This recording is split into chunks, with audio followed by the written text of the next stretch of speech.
Well, hi everyone, and a very warm welcome to this latest CARE session. My name is James. I'm the head of communications at CARE, and it is my privilege to welcome you on Facebook and on YouTube. If you are just joining us, wherever you are coming from, you are very, very welcome. It's fantastic to be with you. We launched these CARE sessions in the summer. It was an opportunity for us to speak with you about some of the causes that are on our hearts at CARE and to dig deeper into some key contemporary issues. And that's what we're going to be doing today as we look at supporting and protecting young people online. And the good news for all of you is that it's not just going to be me speaking about this, but instead, we've got two very special guests. And so I'd like to welcome to today's CARE sessions, Ian Henderson, who's the Chief Executive and founder of the Naked Truth Project, and Lyndon Bowring, who's the Chairman and co-founder of CARE. Ian, Lyndon, welcome to CARE sessions. Thank you. Really, really good to be involved. Thank you. Ian, where are you from? Well, I currently live in sunny Manchester. It actually is sunny today, which is a rare feat for Manchester. So we've been living here for nearly 20 years now. So I almost feel like I'm a Mancunian. And then before that, I've sort of lived all over the UK. But yeah, I'm a Manchester man now. Manchester man now. Fantastic. And Lyndon, you're a Welshman to your core, is that right? Absolutely, and we play England on Saturday at Twickenham, incidentally, and I fear we're going to be trounced this rare occasion. Just before we go any further, since you raised the topic of the Six Nations, Lyndon, and rugby, I can't remember. I think Wales played Scotland recently. Is that right? Can you remember what happened? What was the outcome? Well, James, that's very kind of you to painfully remind us that Scotland trounced Wales, and it was a great game and a great effort by Scotland. And at last, you're winning games.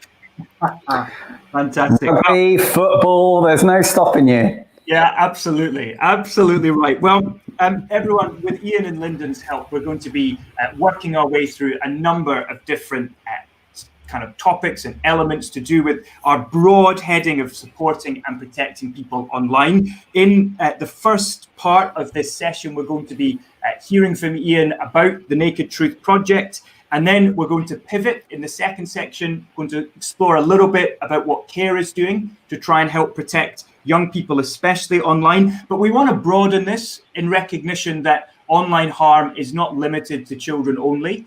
It affects adults as well. So in the third section, Lyndon and Ian are going to share some pastoral advice and wisdom, how we can get alongside people. And then we'll finish by plugging and advertising some really helpful resources that you could go away with and actually dig even deeper into this cause. So Ian, coming to you then, first of all, what is the Naked Truth Project? Yep, so Naked Truth has two aims: to open eyes and free lives from the damaging impact of pornography. So in kind of real terms, what that means for us is education and awareness work, which we do in numerous ways, whether that's kind of trying to start conversations in mainstream culture, whether that's education in schools or training events in churches.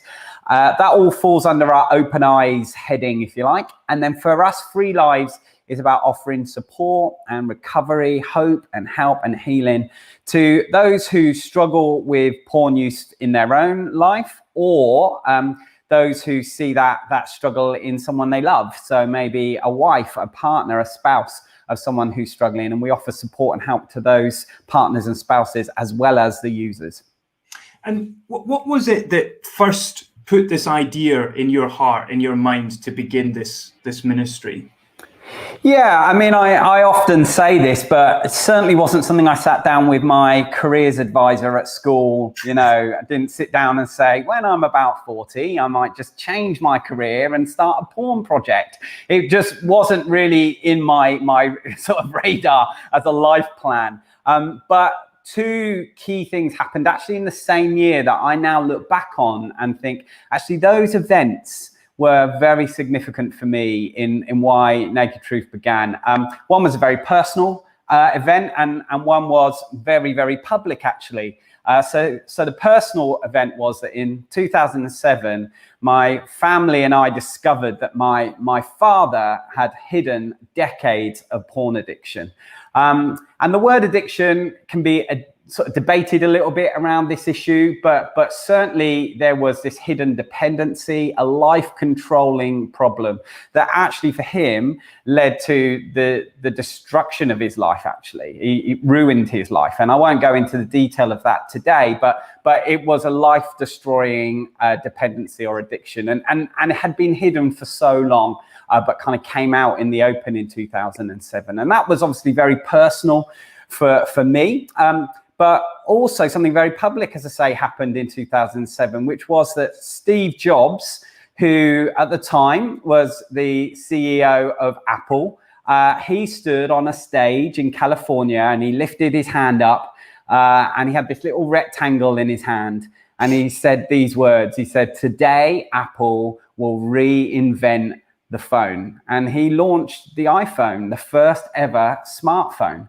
And actually that year, 2007, was the beginning of a huge change, particularly when it comes to everyday life. You know, we can't imagine life now almost without all the benefits that some of that smartphone technology gives us. But alongside those benefits came all sorts of problems, particularly around issues like pornography. So now we have this generation, perhaps the first generation, that has anytime, anywhere access to unregulated content. That pornography has moved from the sex shop in the back streets of our cities and our towns into the palms of people's hands and their purses and their back pockets because of that moment, really, in 2007. So those were very significant things for me, those moments. And God really, sort of about 7 years later, 2014, prompted me to see that the nation was changing, that this issue that's been around forever, this old enemy has got new weapons, if you like, and that something needed to be done. And so he began to prompt me and speak to me about starting something and kind of joining that effort, really, to change some of what I was seeing in front of me. It's fascinating that since 2007 and that first sort of Apple iPhone, as it were, moment, that obviously since then iPhones have developed and got even sleeker and quicker and easier to get your hands on. So would you, in the light of that, argue that the work that you're doing is even more important today in this digital age than it ever has been? Yeah, absolutely. And again, you know, obviously we're talking slightly broader today about online safety, and maybe some of the people watching this have seen the Netflix documentary Social Dilemma, which highlights actually just how, you know, addiction isn't just to pornography, it's actually to the devices, and that's a deliberate thing because that's making money for people, and so there's a whole kind of change that's taken place that means I think this kind of conversation is more and more important than ever. But let me just give you some statistics and some figures to help people understand the immensity, particularly when it comes to pornography. So in 2019, last year, one website, so just one pornographic website, had 42 billion visits in that 12-month period. Now, just to break that down, that's 115 million visits to one website every single day. Now, iPlayer, their best day ever in terms of traffic and visits, the iPlayer website has been 23 million in a day. That's the most iPlayer ever had. Strictly, you know, pretty much everyone I know watches Strictly, right? Maybe Lyndon doesn't, I don't know, but lots of people I know watch Strictly. Only 10 million people watch Strictly on a Saturday night. So 10 times that, over 10 times that, are visiting this one porn site every day. And so I think it's really important that we understand that, because I think for many of us, the idea of pornography remains videos and magazines, as I say, tucked away behind boarded shop fronts in kind of side streets. But actually in the new digital world, these porn sites, they are royalty, because they have the thing that everybody wants in the digital world, and that's traffic, that's visits, that's clicks, that's hits. And so they're not on a side street. These porn sites, they are very much in the main street with all lights flashing. They are the flagship stores of the digital high street, if you like, because they're getting this sort of attention and traffic. So it is a very different world to the one that many of us grew up with, and maybe even understand. If we hear a word like pornography, our brains go in one place, but actually it's just not that anymore. It's become something very, very different. And that's why it's so important that we address it in new ways, because, as I said, it's an old issue, but it's a new landscape. And so we kind of need a new response as well. Lyndon, as Ian articulated those frightening, sobering figures from 2019, this subject of pornography is one that you've written about and spoken about before. What's your reaction to those figures? Well, can I just say, Ian, we're thrilled about Naked Truth and thrilled at what you're doing. God bless you, my friend. Well, CARE's involvement goes back 50 years when, as you said, there were sex shops in the back streets. They were opening up across the road from schools, next door one to churches. We had dozens opening up here in the West End of London. And so we had addressed the issue then 50 years ago. Many Christians wouldn't have anything to do with us because they felt this was such a filthy subject. Christians shouldn't be involved, but we were champions alone, no one else doing it. And then 10 years ago, I think it was about 10 years ago, I met you, Ian. You hosted a conference with others on porn. I think it was the first conference ever. And I suddenly realized what you were doing for a new generation. It blessed the socks off me. CARE had been there in the vanguard. You'd been alone. Now you were coming along for a new generation. And it helped us to realize that in public affairs terms, nobody was championing the issue of online safety in Parliament, only CARE. And without these, we've been pressing government, pressing private members to push the government. And they agreed now that there will be age verification for nobody under 18 could access and buy porn online. They've yet to implement it. So working hand in glove with you, Ian, is a privilege beyond words. I remember, Ian, back in, I think was it 2016. In fact, it was 2016, and it was a fateful day in many ways, because 2016 P-Word Conference, Emmanuel Centre, we had a flood at our CARE office on the same day. Lyndon, you were taking PL, you weren't able to join. And what do you remember of that day, Ian, looking back at 4 years ago now?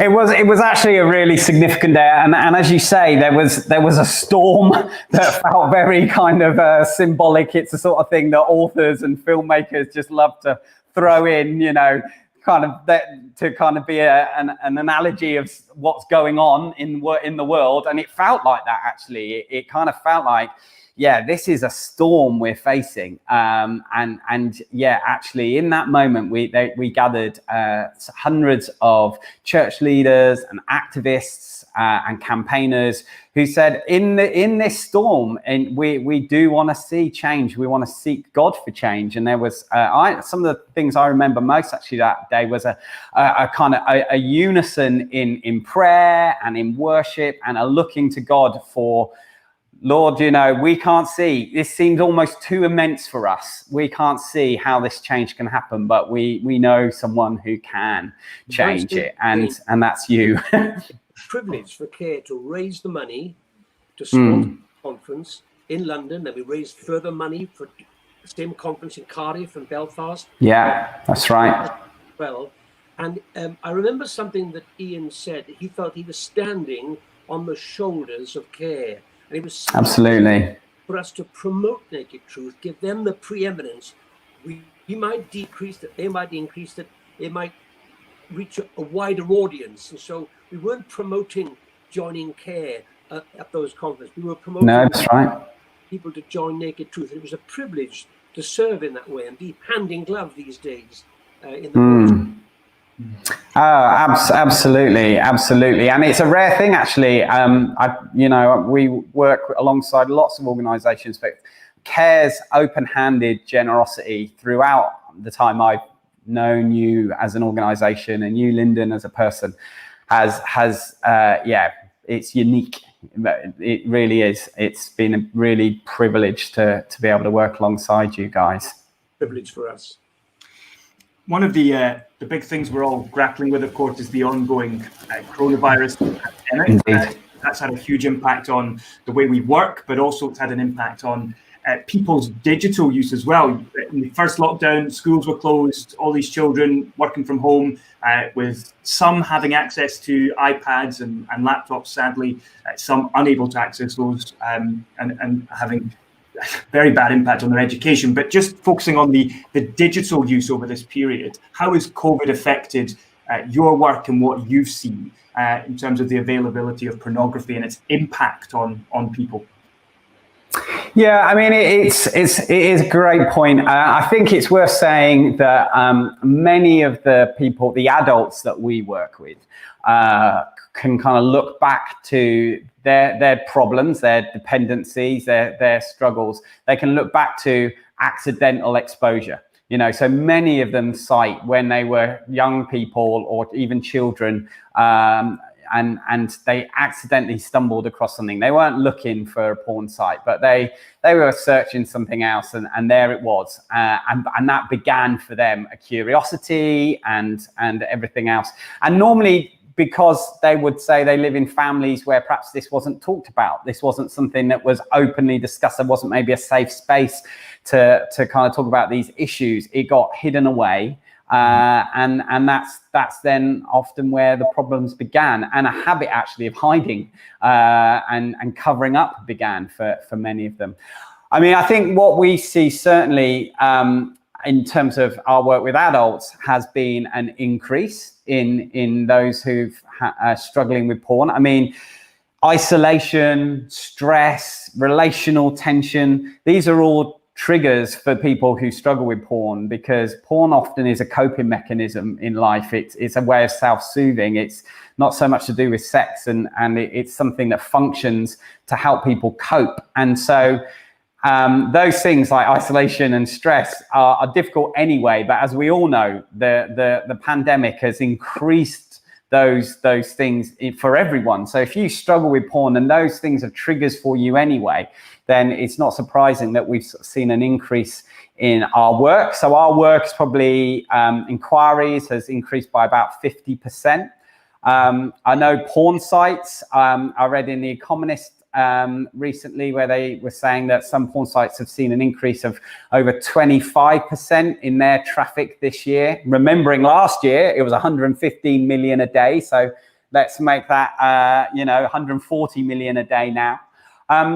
But also, as we've mentioned, I think for children just there and young people, which I know is part of our theme for today, I think the opportunity for that accidental exposure, particularly if families haven't put in guardrails, haven't put in maybe software protection, has just increased as well. I think we may not see the implications of that yet. It's probably not being talked about, but children obtain their main sexual education on their phone. So they're watching porn, and that's where they're introduced, and it's a distorted view of sexuality. And the implications are lifelong when children are attracted, tempted, and then addicted. And absolutely, evidence that is possibly the single greatest factor in marriage breakdown. It's so hidden because of the guilt factor. It's largely men and boys access it, but not exclusively by any means. No. This is infecting partners, infecting relations, and when the relationship grows stale, there's an increased addiction, and so that increases the problem and increases the separation, and it's a global pollution. If we had our sewers open on the streets, we would all be rising up calling on government, calling on local councils to deal with this dangerous pollution. Absolutely. It's evidence that it's more damaging than human pollution. So I was in a school recently. It was a fee-paying school, a very successful school in the London area. And I was doing work with sixth formers. So I was doing a 2-hour session with those kind of 16, 17-year-olds. And we simply did a kind of vote where they could do a private vote through their phones and the results would come on the screen. And we just asked, when did you last look at porn? And there was options of the last 24 hours, the last 7 days, last few months, never. So over 78% of the people, of the 200 students in that room, 78% had said they'd saw porn in the last 24 hours. I actually, interestingly, went to then a Christian festival that weekend and was speaking at a Christian event, and we did the same thing, same sort of number of young people, and it was 73% of Christians. So that's worth remembering as well, that this isn't just something that's happening outside our churches. This is something that young people are battling with and struggling with just as much. But you're absolutely right, Lyndon. The impact that has, particularly for those young people that, aren't in a relationship. So they have no other understanding of relationship other than what they're seeing played out, this kind of plastic truth, this fake reality, this fake news of relationships, which porn promotes, is massively impacting on their mental health, how they see themselves, how they see other people, what they think normal is. I remember the MP Sarah Champion saying something about this. She was doing a report called the Dare to Care report. And part of that was focus groups with young people around their porn use. And one of the things she said when she presented the report to Parliament is she said that at one point a teenager put his hand up, this young lad, and this will feel shocking, but perhaps it's important that we understand what was being said, because it was pivotal for her. He just simply put his hand up and he said, when I have sex with my partner, with my girlfriend, do I have to strangle her? That's what he said. Because if you do put in porn into a search engine, you don't just get naked pictures of people. Actually, you get violent, abusive, hardcore search results right at the top. And so actually, when we're talking about young people being exposed to pornography, we're not talking about page-free models. We're actually talking about extreme, unregulated content. And so to the point where that had distorted and warped this individual's understanding of sex, because that's all he was watching. He thought that's what was normal for sex. Although in his conscience, he felt that can't be right. So he's asking a question where he's going, does it have to be like this? And for Sarah Champion MP, that was like, oh my goodness, this is where there's the correlation, not causation, but there's a connection here between the type of pornography that young people are being exposed to, and then what we're actually seeing worked out in abusive relationships and relationships in life. Young married men, virile young men, are having problems with erectile dysfunction. Something with older men. These are youngsters who've been so addicted to this fake news that when it comes to reality, there's serious physical problems and impediments. Absolutely. Yeah, I mean, the GPs now have a new diagnosis, which is porn-induced erectile dysfunction, PIDE. It's actually now being diagnosed as connected to pornography, because it's unique, as you say, in that 19 to 25 age group. There's just been this spike of people talking about that as a problem for them. One of the things you mentioned, Ian, is just the fact that someone's struggle with pornography and dependency upon pornography can begin with a chance encounter, as it were. And this is precisely what lies behind CARE's work in the work that so many of you watching have faithfully supported us in for so many years now. Your generous giving, your political action, your prayers have been the foundation for equipping and enabling us to get into Parliament, get alongside MPs, get alongside members of the House of Lords. It was 2015, and the first ever debate in the House of Lords in Parliament in Westminster took place.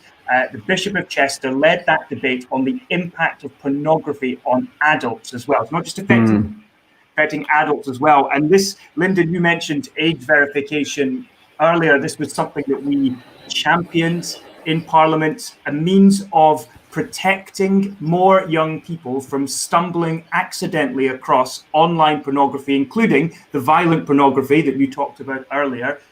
MPs voted for it, peers voted for it, Parliament approved the regulations, it was all set to go. And then sadly, last year, 2019, October the 16th, the government U-turned, dropped age verification. They are now talking about reintroducing it in a new piece of legislation next year. The problem is, by the time that new piece of legislation is fully passed and implemented, it will likely be about 3 years from the beginning of 2021, because that's how long it takes. All the while, children remain exposed. All the while, they continue to come across this. And the worst thing of all is that right now, they could be being protected by robust age verification. So just before we begin to address and look into some pastoral advice, can I plead with you, if you are watching this, if you go to the CARE website, care.org.uk, if you go to the online safety cause page, you will see a Take Action tab. If you click on that tab, you'll go to another page that will give you advice as to how you can engage with your MP. And can I ask you to plead with your MP to put as much pressure as they can on the government to get on with it, introduce age verification, and let's at least begin to use the tools that we have to protect people online. And Lyndon, as we think about kind of CARE's work in this respect, just briefly, why do we feel so strongly about this? It's obvious, I'm sure, to people, but just to hear it from you, why is this an issue that CARE has continued to advocate on over the years? We've seen from the beginning the damage that pornography pollution pandemic does. We talk about COVID and all the restrictions that are upon us because of the danger of this virus. And I think pornography should be seen as equally important, and it's doing so much damage to our young, to our children. 6 and 7 year olds are talking about what they see on their phones. Teenagers, young marrieds, older people, single people. And I think it's a pandemic and we must address it. And thank you, James, for encouraging viewers and CARE supporters to get behind this. It's only when enough pressure is on an MP, is on government, will anything be done. Until that pressure's there, and you might say, watching this, well, I'm only so-and-so and I'm only this, but your pressure added to other pressures will make an impact. Ian, just want to touch on some pastoral advice and wisdom that we can share with people, maybe people watching who know someone who has a pornography dependency. If someone, how can those impacted seek help? So let's say someone's watching this, they know someone or they themselves have struggled in the past. How can they seek help? What should they do? Well, we mentioned right at the beginning of our conversation just the power of smartphone technology, broadband, internet, and how that's brought about this change in the landscape. But of course, these devices are morally neutral, and they're not bad in themselves. And actually, one of the things we as Naked Truth have really sought to do is take that same technology and use it for good. The kind of technology that is creating anonymity, accessibility to pornography can actually create anonymity and accessibility to help and support. And so ever since we've been running, really, we've had online programs for people that people can access on their phone or on their computer. They don't have the embarrassment perhaps of having to go to a church hall or a place where there's a meeting. They can, many of our clients, if that's the right word to use, will sit in a car on their phone and join a group, and at that point in their recovery and their walk, no one else knows other than those who are in the same group with them. So what actually that's done, having that technology it's enabled people maybe for the first time to seek help when perhaps it just would have felt too difficult to go to somebody and ask somebody they knew, or to seek out a group where they could be seen. This has just created that extra ease of seeking help. And so we still run those things. So we have groups for users, we have groups for partners, as I said before, that mean that you can get help now. You don't have to wait. You don't have to it's still scary. It's still a scary thing to say, actually, I'm going to do something. I'm not going to minimize this problem anymore. I'm not going to convince myself that it's not that big a deal. I'm going to face up to the impact it's having and the potential cost it has on myself and on my life and on my family. And that's scary for anyone to do. To be that honest with themselves is not an easy thing to do.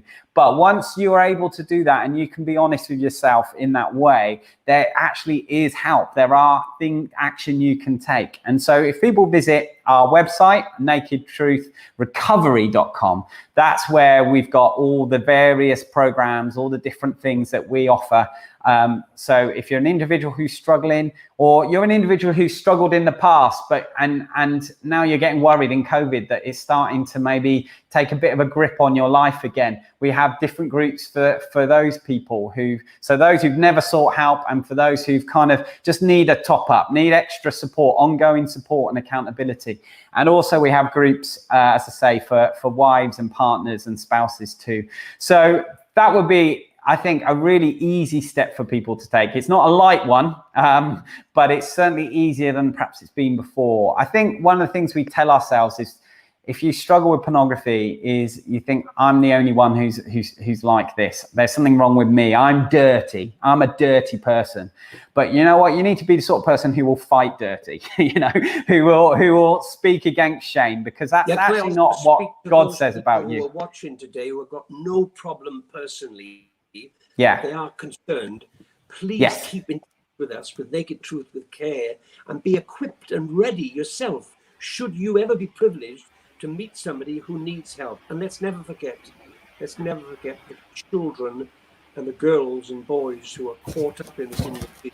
Many of them raped, some of them have already lost their lives. Certainly if they're living, their lives are potentially permanently scarred by the abuse that's taken place. Let's pray for God's mercy, God's grace to be upon them. Absolutely, yeah. Ian, one thing that you just said moments ago was you talked about the fact that that's not how God sees you, and I think it's such a helpful note just as we bring this to a close. We've barely scratched the surface. There's so much more. Absolutely. If people want to go and find out more about the tremendous work that you're doing with Naked Truth, where's the best place for them to go? Well, we, like everyone these days, we exist on all the social media platforms. So a lot of the kind of current updates, maybe the best place actually is to follow us on Facebook or on Instagram and Twitter and those things, because that's where you'll get kind of more up-to-date news. Our website kind of gives a good outline of the work that we're involved in schools, in communities, in churches, and in helping individuals as well. So nakedtruthproject.com is a good kind of catch-all as well. We'd love to be in conversation with you and hear what it is you feel you need. One of the things we're doing this year is we're creating a lot of online training, not only for those who are struggling, but for those that want to help, as Lyndon was mentioning. And so do keep an eye on what we're doing, but also please tell us where you see the gaps are, where you feel the needs are. And so social media is a great way to be social, to have conversation with us. And so we'd love you to follow us and comment and tell us things. Tell us where you think there's a need, because we'll listen to that and we'll hopefully be able to bring some new things over this next 12 months as well that could meet those needs. Fantastic. If you're watching this Facebook and on YouTube and you are a registered member of CAREsessions, I have the best news in the world for you. And that is, after this session, an email is going to come into your inbox, and it is going to signpost for you some specific resources. Ian's advised us on some, and we've added in some of our own, and that's going to enable you to be informed, to pray around some of the issues that have been raised today, and where necessary to take action as well. So all of the social media that Ian has just spoken about and the Naked Truth Project's website, you are going to find that in your inbox just in a few hours' time. It's time for us to say thank you to all of you for joining with us on Facebook and on YouTube, for giving us your time today. We're very, very grateful. We want to also just remind you who are watching, if you want to connect with CARES Ministry, the best way to do that, just as with Naked Truth, is like our Facebook page, subscribe to our YouTube channel. Here's some other good news. You subscribe to our YouTube channel, you will discover even more videos just like this one. So subscribe now, and all the benefits will flow. Lyndon, I'll let one final word from you, a final word to those who have joined us today. Just it's a fantastic privilege again, Ian, to be working with you. We commend. Thank you, Lyndon. We want the whole of the body of Christ and the nation and the nations to know about your ministry, and happy in that sense to decrease that you might increase. God bless you, my friend, and God bless you for watching us today. Stay with us. We need your support, your prayer, your giving, your involvement. In Jesus' name. Wonderful. Yeah, Ian, thank you so much for being with us. It's been fantastic to have a now adopted Mancunian join us. Thanks. It's been great. Really appreciate the opportunity. Wonderful. Again, to you watching from home, thank you so much for joining with us, and we'll be back in the new year with more care sessions. Until then, God bless you.